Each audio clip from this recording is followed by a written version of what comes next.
ओए, हाँ यार। क्या हाल है भाई? कुछ नहीं। और बेटा, बहुत सही। बड़े मजे ले रहा है यार। किस चीज़ का? बिल्कुल कंबल में घुसा हुआ है। मैं भी आ जाऊं क्या? हम्म। अब तो आ ही गया हूँ। क्या हालचाल हो रहे हैं? बहुत सही। क्या कर रहा था? कुछ नहीं, पढ़ रहा था। तो थोड़ा समय हमारे साथ भी गुजार लो। सब चल रही है ठीक ठाक मस्ती? हम्म। पढ़ाई वढ़ाई सब ठीक है? हम्म। स्कूलों में भी सब बढ़िया? हम्म। कोई टेंशन वेंशन तो नहीं है? कुछ भी है तो बोल दो यार, क्या बोल रहा हूँ? देखेंगे।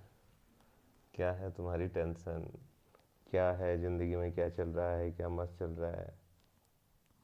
ऐसा कुछ तो नहीं है। Everything is fine. Very good. Very. Okay, कुछ कहना चाहते हो? हाँ, पूछना मेरे चाहते दिमाग में आजकल एक बात तो है। हो? ये बात मेरे दिमाग में तो नहीं आई। हम्म, मेरे एक दोस्त ने मुझसे एक दिन पूछा था हम्म। कि मॉडर्न दुनिया में स्ट्रेंथ की वैल्यू क्या? स्ट्रेंथ बोले तो कैसी स्ट्रेंथ?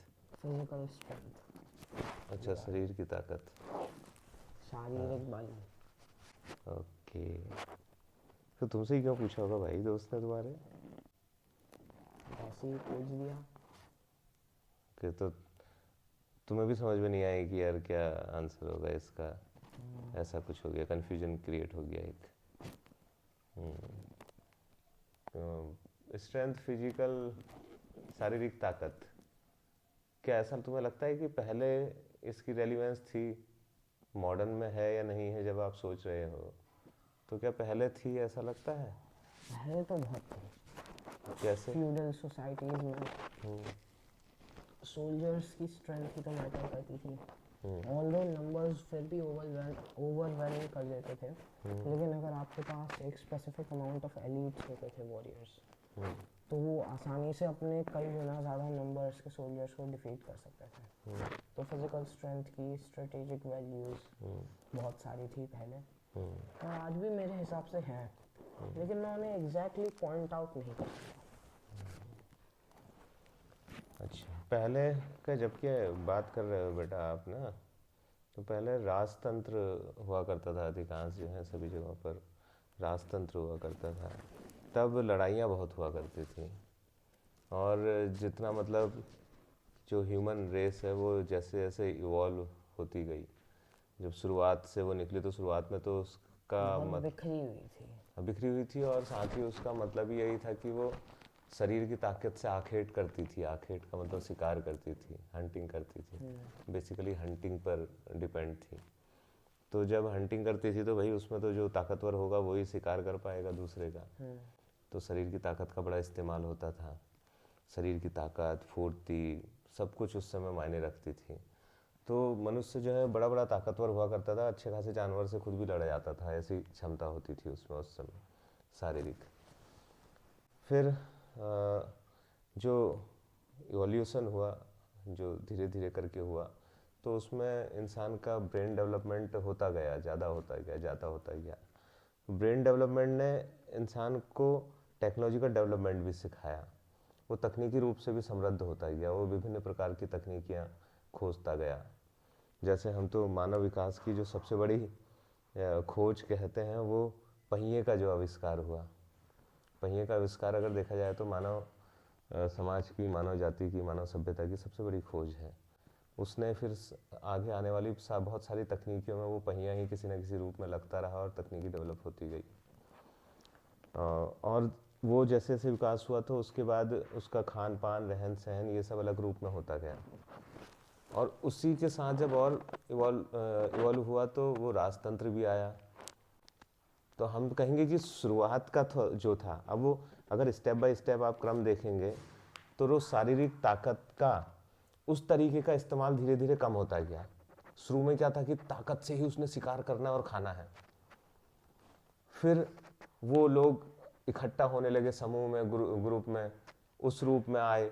तो समूह के रूप में फिर वो कम से कम वो एक पूरा का पूरा उनका समूह एक गांव जैसा बन गया। तो वो सारे लोग मिल करके समूह को बचाने या उस गांव को बचाने के लिए अपनी ताकत इकट्ठी करते थे। फिर एक बड़ा साम्राज्य बनने लगा, वहाँ का राजा होने लगा, तो फिर एक राजतंत्र के रूप में विकसित हो गया। तो राजा सबसे बड़ा हुआ करता था, तो राजा का जब मर्जी करती थी कि किसी और साम्राज्य को कब्जाना है, वो अपनी ताकत ज़्यादा समझता था, तो वहाँ जा कर के लोग लड़ लेते थे। तो धीरे धीरे वो शारीरिक ताकत दिमागी ताकत की ओर ज़्यादा से ज़्यादा कन्वर्ट होने लगी, और राजतंत्र भी हम देख रहे हैं अब हमारे उसमें डेमोक्रेसी के रूप में, या फिर हम कहें कि लोकतंत्र के रूप में विकसित हो गया। ठीक है, अब जब लोकतंत्र के रूप में विकसित हो गया, तो लोकतंत्र के रूप में उस प्रकार की जो हम शारीरिक ताकत, जैसी हम पुराने ज़माने में देखते थे कि जो शारीरिक ताकतवर है उसी का बोलबाला है, उसी का सम्मान है, उसी का साम्राज्य है, इस तरीके का होता था। लेकिन आज के समय में जब लोकतंत्र ज़्यादा हावी हो गया है, तो हम देख रहे हैं कि वो जो शारीरिक ताकत का जो उस प्रकार का पुट है, उस प्रकार का जो सेंस जो पहले था, जो रेलिवेंस थी, वो थोड़ी सी कम हुई, लेकिन रूप थोड़ा सा बदल गया।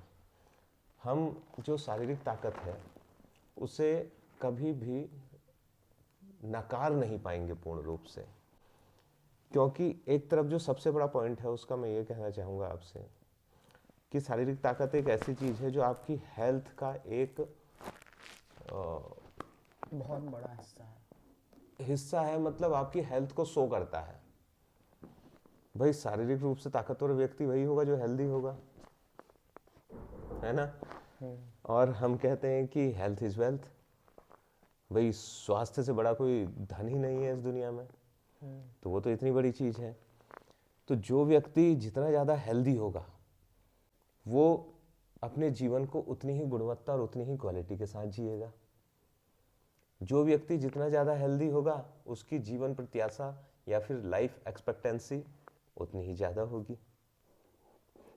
जितना हेल्दी होगा, जब हम जीवन प्रत्याशा की बात कर रहे हैं, इसका मतलब वो 80 साल, 90 साल, 100 साल, 110 साल, 120 साल, मतलब मैक्सिमम आयु तक वो जी सकने की क्षमता रखता होगा। और केवल जीवन ही नहीं जिएगा उतने साल तक, एक ताकत के साथ, अधिकतम ताकत के साथ जी सकेगा। तो सबसे बड़ा तो फायदा मैं आपको कहूँगा कि शारीरिक ताकत का यह है। और वो शारीरिक ताकत जिस भी रूप से आएगी, आपको अपने को हेल्दी रख के आएगी, फिजिकली एक्टिव रख के आएगी, अच्छा खाना खा के आएगी, बीमारियों से दूर रह के आएगी, वो सारी चीज़ें करके आएगी अपने अंदर। तो एक फ़ायदा तो हमने उसका ये देखा जो सबसे बड़ा, इससे बड़ा तो कोई फ़ायदा ही नहीं हो सकता है। दूसरे रूप में अगर हम इसे देखें तो ये एक ऐसी चीज़ भी है कि जो आपके साथ, क्योंकि हम देखें जो इंसान है, बेटा वो इंसान आखिर निकला तो जानवर से ही है ना, तो उसके अंदर वो जानवर वाली चीज़ कहीं ना कहीं सोई हुई अवस्था में हर समय विद्यमान रहती है। और वो जानवर वाली चीज़ क्या है? जैसे शुरू में कहा हमने कि वो एक दूसरे को मार के अपने आप को जिंदा रखने वाली चीज़ सॉरी, जब तक आप दूसरे को ख़त्म नहीं करोगे तब तक अपना अस्तित्व नहीं बचा पाओगे, एक इस तरीके की चीज़। तो वो मारने पे बहुत विश्वास रखता है। जो उसके अंदर की सोई हुई चीज़ है, मैं बता रहा हूँ, जो एक पशुता के नज़दीक आ जाती है, जिससे उसका भी विकास हुआ है, वो इस बात पर बहुत ज़्यादा जोर देती है कि मार, लड़ाई, संहार, नष्ट करना, इस पर। तो वहाँ पर फिर वो शारीरिक ताकत की बात आ जाती है। तो हम भले ही, हम अगर इंसान के नज़दीक है, मतलब हमारे अंदर अधिक इंसानियत है, हम एक अच्छे इंसान बन गए, तो अच्छा इंसान वो है जो लड़ाई झगड़े से दूर रहेगा और सबके अस्तित्व की बात करेगा, हर कोई अच्छे से जी सके ऐसी बात करेगा। तो मान लिया हम ऐसे व्यक्ति हैं कि जो बहुत अच्छे इंसान बनने की कोशिश कर रहे हैं, हम लोगों को मारना नहीं चाहते हैं, लेकिन हमारे बीच में ही कुछ लोग अभी ऐसे हैं जो पूरे इंसान नहीं बन पाए हैं, जो पशुता के अधिक नज़दीक हैं। तो उनसे बचाव के लिए हमें शारीरिक ताकत की जरूरत हो जाती है। हम भले ही नहीं मारना चाहते, लेकिन हम अपने को या अपने लोगों की रक्षा के लिए, जो लोग हमारे जैसे इंसान हैं या फिर जो दुर्बल हैं, निर्बल हैं, कमज़ोर हैं, उनकी रक्षा के लिए एटलीस्ट हमें अपनी ताकत को उतना बना के रखना होता है, ताकि वो जिसके अंदर जानवर अभी बचा हुआ है, जो आपको मारने कि सोच सकता है, नुकसान पहुंचा सकता है, उससे बचने के लिए आपको अपने अंदर शारीरिक ताकत बचानी होगी। मतलब एक डिटरेंस मिले बेसिकली। हाँ, आप इसको कह सकते हैं कि डिटरेंस के रूप में आप इसको यूज कर सकते हैं। अगर आपके पास खूब सारी ताकत है तो कोई देखकर आपको पहले लड़ने की सोचेगा ही नहीं। उसका इस प्रकार का रूप भी जो है सामने निकल करके आएगा। एक तो सबसे पहले इसी प्रकार से आएगा कि आप जब शारीरिक रूप से ताकतवर होंगे तो आप दिखने में भी, क्योंकि ये इस तरीके की चीज़ है कि आप जो ताकतवर होता है शरीर भी उसका मजबूत होता है, वो दिखता है, हष्ट पुष्ट दिखता भी है वो। तो जब हष्ट पुष्ट वो दिखता है तो उसके आसपास के जो लोग जिनके अंदर पशुता है, जो लड़ाई मार में विश्वास रखते हैं, वो लोग आपसे लड़ने से डरेंगे, क्योंकि वो स्ट्रॉन्ग को फियर करते हैं और वीक को बुली। हाँ, वो जो हैं उनसे तो डरते हैं ताकतवर से, और जो कमज़ोर हैं उन पर अपना जोर जमाते हैं। तो इस सोच के लोग हैं वो। क्योंकि जानवर को भी आप हमेशा देखेंगे तो जो कमज़ोर जानवर होगा उससे लड़ने जाता है वो, लेकिन ताकतवर जानवर के सामने दुम दबा के भाग जाता है अपनी। तो जो भी लड़ने वाले हैं वो भी एक प्रकार से यही करते हैं।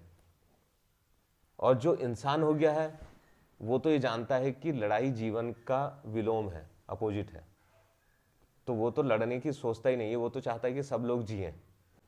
तो उसका ऐसा नहीं है कि वो डरता है इसलिए लड़ता नहीं है, वो जानता है कि लड़ाई जीवन का विलोम है, अपोजिट है। लेकिन वो जो पशुता के नजदीक है वो ताकतवर से तो घबराता है, कमजोर को दबाता है। तो वो तो जानवर टाइप की सोच का ही व्यक्ति है।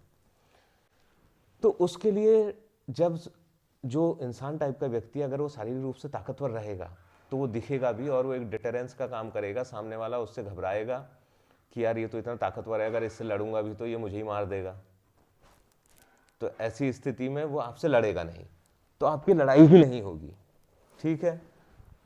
और कहीं पर अगर ऐसी स्थिति आ भी गई कि वो लोग जो है वो कमजोर लोग 3-4 हो गए और समझते हैं कि हम इसको दबा लेंगे, तो ऐसी स्थिति में भी आप जो शारीरिक ताकतवर होंगे तो बहुत चांसेस होंगे कि आप उनसे अपना बचाव कर लें।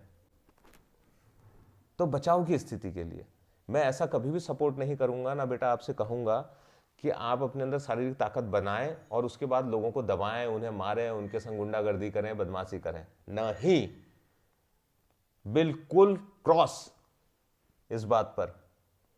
आपने अपने अंदर ताकत बनानी है शारीरिक सिर्फ इसलिए कि आप हेल्दी रह सकें, अपनी जिंदगी को गुणवत्ता के साथ जी सकें। यदि कोई पशु के समान का इंसान आपसे लड़ना चाहता है तो उस समय आप अपना बचाव कर सकें, सिर्फ इसलिए। और जितना आप ताकतवर रहेंगे, जितना हेल्दी रहेंगे, अपनी जिंदगी के लक्ष्यों को प्राप्त करने के लिए भी शरीर ही आपका एक माध्यम है। तब आप उस ताकत से अपने लक्ष्य को प्राप्त करने के लिए लग पाएंगे। चाहे कुछ भी करें, शरीर जब तक स्वस्थ और ताकतवर नहीं होगा आप अपने लक्ष्य की प्राप्ति नहीं कर पाएंगे। Healthy mind dwells in a healthy body. Exactly, एक स्वस्थ शरीर में ही स्वस्थ मस्तिष्क निवास करता है। समझ रहे हैं?